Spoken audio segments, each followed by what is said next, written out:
and welcome to another episode of Reinvent to Rise. My name is Pamela Alamala. If this is your first time viewing us and joining us, I hope you will have a wonderful next few minutes as we talk about ways to reinvent ourselves and rise in the marketplace. Without further ado, I'm just going to start sharing my screen with you. As normal, we would go through our slides and look at what we have for one another today in the area of the power of networking and leveraging opportunities. This is probably going to be a two-part series because today we're going to touch the fundamentals, but I intend to also have another part of this that we will go into some of the deep elements of some of the topics we're going to talk about today. I hope you're able to watch both. And here we go. So what is networking? Right? It's more than just swapping business cards or meeting somebody at a party and finding out what their name is and just acknowledging them. Networking is building genuine relationships that provide mutual support, opportunities, and growth. It's about connecting with people, not to get something from them, but to build something together. And for some people, you might think, well, all I want is what I can get from this person. If only I met this person, if only I was introduced to this person, my life will be different. I want you to pause there, my friend, if you have those sort of thoughts, and say to yourself, is it possible I can come to the table with something, no matter how small, to help to impact somebody else? And if that's the case, when you think about networking, always think about what you bring to the table. Now, whether it's a mentor, colleague, or a stranger at an event, each connection can be meaningful. Okay? It can be meaningful. Oh my goodness, I think I lost you right there. Each connection can be meaningful. Okay, so I'm going to go back to sharing with you. Okay. Ooh. I'm removing that from the studio, guys. My apologies. I need to go back to where we were before. So I can see that you do see my slides, so I'm going to continue. Thanks for your patience with that little tech snack food there. So whether it's a mentor or a colleague or a stranger at an event, you know that connections can only be memorable if they're meaningful. So I want you to bear that in mind. And why does networking matter? I know the image has a bunch of women with network noob loops, but you don't just network with women. If you're a woman, you network with men, women, and all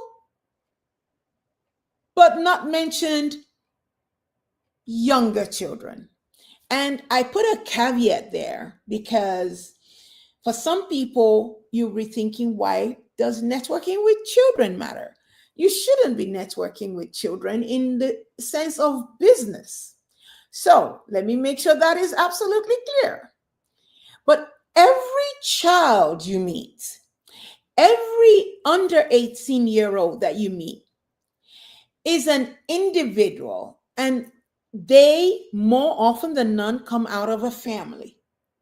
So when you meet younger people and you have the opportunity to have any form of interaction, you're their teacher, they're your child's friend, and so on and so forth. Understand that even though you're not doing business with them, even though you're not asking them for anything, you are leaving an impression. And I share this because I once had a friend who got a really big deal. And that deal only came about because a friend of her daughter had been seeing her, watching her, known all the ways and approaches she uses for her business. And one day, when that daughter's friend needed daughter's friend's father needed help, guess what? She mentioned him. She mentioned her to him. And that was how he reached out. They reached out to her company, and she got a business deal that was well over $1 million. So, can doors open through any channel? It can. Can it open through anybody? It can. Can it open through men in your network? It can. Can it open through women in your network? It can. Can it open through couples that you're family friends with? It can. Can it open through students in your campus? It can. And it matters because networking opens doors to opportunities that you never even knew existed. It builds visibility and credibility for you. It provides access to new ideas and insights. So, how do peer networking happen? I'll share a story with you. So, on my screen, you've got a picture of Mark Zuckerberg. I'll repeat again to you, those who are new here. When I share stories about people, when I share stories in some of our conversation, whatever your opinion about that individual, note that my stories, sharing them, is not necessarily because I commend or do not commend these individuals. Most of the time, it's because their story is relevant to what we're sharing. And so while some of you are busy trying to make up your mind whether you're friends with Mark or not, his story is really something to think about. He was surrounded by some of the brightest minds, including classmates like Odorado, Dustin, Chris, Andrew. And these guys all later became Facebook's founders, co-founders. At the end of the day, a relationship needed to have happened before this innovation could have transpired. So what's most powerful about this story is that these weren't high-level executives or investors. They were peers. They were classmates and friends. I'm trying to break down for all of us how we should look at networking. It's not just meeting executives. It's not just meeting the CEO of XYZ company at an event, even though that is part of it. So what's the takeaway here for Mark's story? He didn't just build Facebook alone. The people in his immediate network were crucial to its early development. So networking doesn't always have to be upward. It can be sideways. Remember that. And like I said earlier on, it can be downwards. Younger people, people that are not your peers. And it can be silent, meaning you don't go and start talking to somebody's kid without their parents' permission per se. But if you happen to come in contact with them, how you conduct yourself as an adult goes a long way. So sometimes your most impactful collaborators are right beside you and they're growing with you. The principles of effective networking: be genuinely curious and interested in others. This is something that really just hits me often when I come across people who come to me and say, Pamela, um, they have a question for me. How are you doing? What's going on with you? And the moment I say, oh, wow, thank you for asking, it's been a busy week. I actually had sometimes before I even go to the word had, they're gone. The person is gone. You just asked me, how am I doing? You just asked me, what's going on with me? You told me that I want to know more about you, but you did not wait to listen. You didn't wait to hear what I had to say. So, what's the point of asking? Paragraph one, midway to paragraph one, all I said was, oh, yes, it was a tough week, or it was a busy week, or it was, and off you're gone. So, did you really have an interest? Think about that. Listen more than you speak. For those of us who sometimes our work involves a lot of listening and what have you, it can be interesting because you're accustomed to being asked questions, you're accustomed to speaking. It is critical that we also learn to speak and to listen. Listen and understand. Do you listen to respond and give a savvy response, or do you listen so that you can understand? Follow up and stay in touch. That is something that some of you might find that it resonates with you, because there was a time I would just go to events and I would have a whole bunch of business cards afterwards. And 1 year later, I'm looking at those business cards just piling up, and I've done nothing with them. It took me being conscious of that and taking action steps to convert those business cards, those contact information, into value for both the person and myself. And again, you need to add value before you ask for anything. When you're networking, when you're meeting people, it's not all about, can you do this for me? Oh my goodness, I have been wanting to meet you. Can you do XYZ for me? Have you ever thought about flipping the narrative from asking them for something to asking them if you could do something for them that could impact their life? And believe me, there are people that no matter how wealthy they are, no matter how accomplished they are in their career, there is always something they could do with help for. I remember I was speaking with a mayor one day, and I asked her if there was anything I could do for her. And I was absolutely amazed at how much she had to share with me. In the end, she blessed me.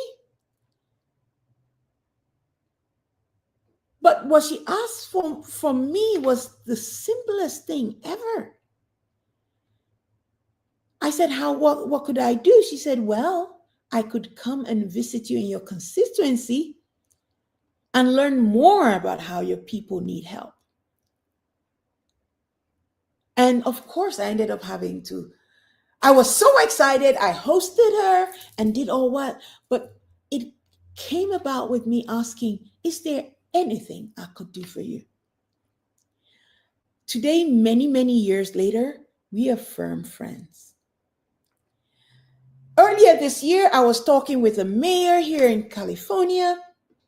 And again, during our conversation, I asked, what are the things that would make life easier even in your role, despite that you have a lot going for you and a lot of people wanting to serve you. The answers this individual gave me just blew my mind. And the funniest thing is, there were things that were within my reach to be able to support with. Always add value before you ask for anything.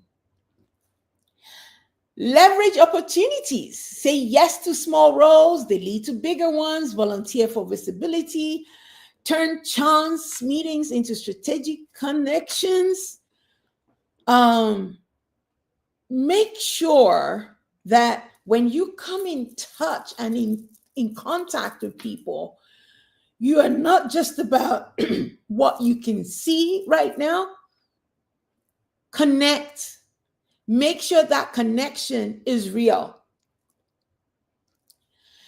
Then practical steps to start today, that things you could do.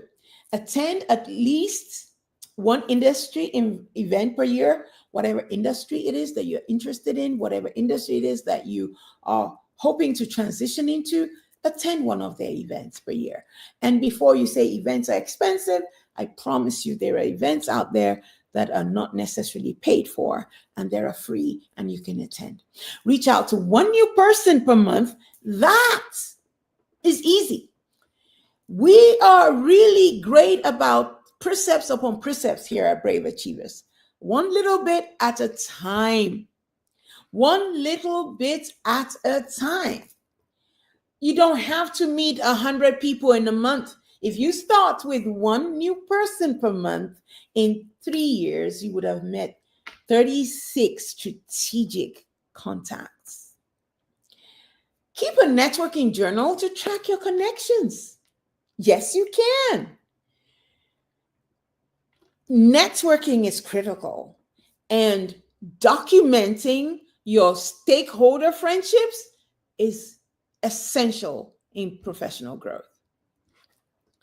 I know this screen is an eye chart, but I left it there on purpose because I wanted us to go through everything on there. So, ways to find networking opportunities for you. Professional associations, feel free to join them. Alumni networks or trade groups. You can access some of these member-only conferences, certifications, and niche job boards out there. Don't just be an island. Don't be by yourself. Don't be alone. Be part of groups, be part of organizations, and do not let it weigh you down. It's not about being in 1001 and not drawing value. So you want to make sure you balance that. A lot of organizations have industry conferences and local meetups, so build face-to-face relationships and discover unadvertised roles in those meetings. Volunteering and nonprofit projects, that is so amazing. I remember 22 years ago, I had wanted to get a job in a particular industry. I just reached out. I wrote letters to about, I think about 7 organizations. And within a month, I was invited to come in with 2 of them. And that was a huge kickoff for my career. So you can showcase your skills on real work while expanding your network with mission-driven leaders. Personal branding and outreach. So LinkedIn is the major one. It's amazing how many people I meet and come into contact with, and they say their LinkedIn page is 10 years old, is 5 years old. It's not even current, and some don't even have one. I personally believe if you're working, you need a LinkedIn page, full stop. And then, of course, if you are working, LinkedIn is your first page you should have, right? Then social media pages and Slack and Discord and Reddit communities and WhatsApp are add-ons that are worth considering. With Slack, you'll be surprised you can actually find communities to join on Slack. Some people didn't know that. What's up? Yes, you can use WhatsApp to communicate with people directly, but did you know that you can use WhatsApp to find groups and connect with them? Yes, you can. And then company websites are really good for staying updated on upcoming events and job opportunities.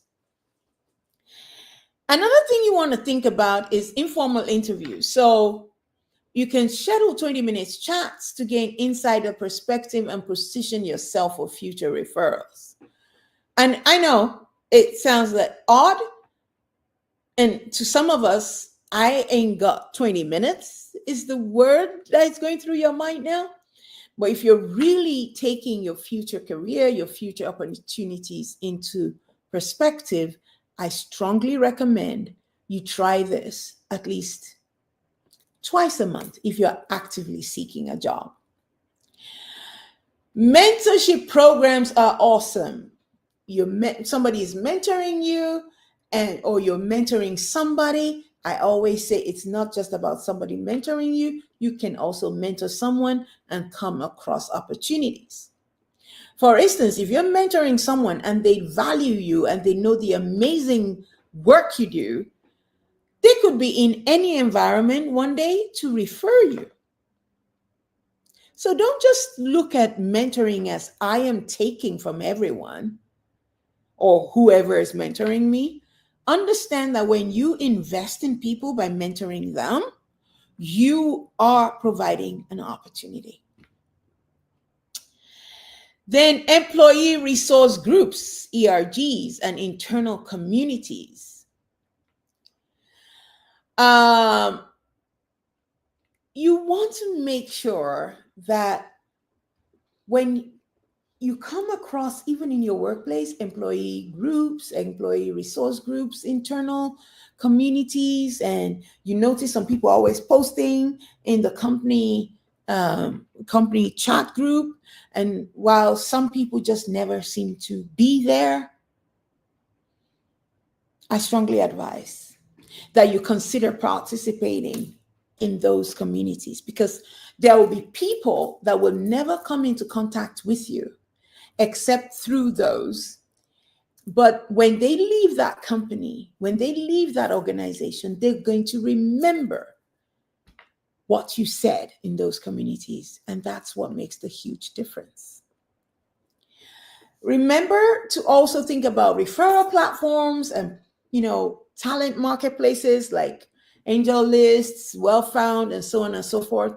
And then industry newsletters and podcasts. Stay ahead of trends and identify emerging opportunities so that you can be ahead before companies start their hiring sprees. Sometimes companies undergo a massive change event, and it means they need massive new type of talent. Are you positioned for that? Remember that your next connection could change everything in your life, in your job, in your destiny. Never forget that. So be intentional, be very present, and be generous. A lot of us like to think I was paid for 1 hour, I'm going to do 1 hour work. I suggest that you begin to think about the power of generosity as actually a tool of blessing. And I know the word blessing is not something a lot of people talk about these days. But generosity does yield fruits, my friends. Just try it. The opportunities that you seek are often hidden in your relationships, though. Don't take your relationships for granted. Some of us get really busy. I mean, I work in tech, and it can be just sometimes maniac at times. And I find myself many times having to apologize for having not been in touch with people. But the most important thing is the cadence. Even if it means joining our 90 days reinvent challenge so that you can spend 30 minutes every day to reach out to your connections. We once had somebody share that as that part of their goal. on the Reinvent X challenge, and I thought that Reinvent to Rise 90 days challenge, and I thought that was pretty cool. Pretty cool. Wanting to make sure they get back into forming relationships. And then, last but not the least, my friend, keep showing up. Recommendation resource for today is Never Eat Alone, published by Keith Ferrazzi. Very, very old initial publication of 2005, but it's been updated in 2014.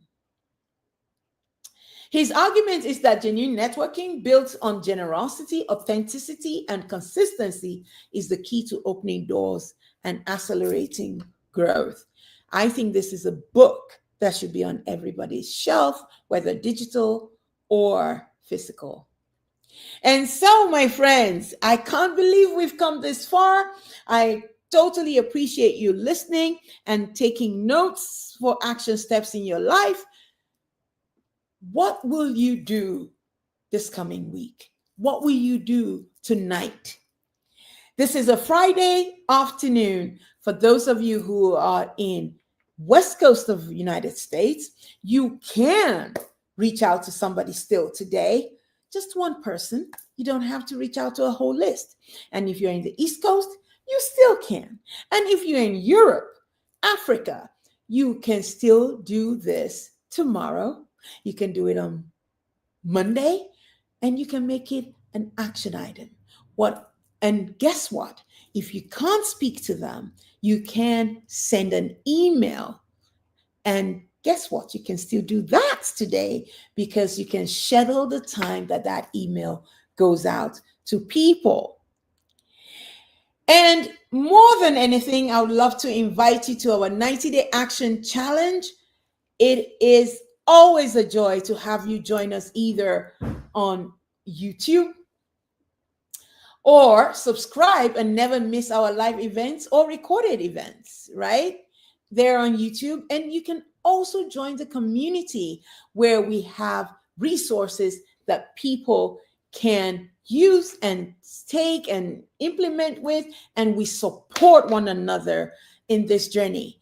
Again, remember the resource I shared, Never Eat Alone. So that also means never journey life alone.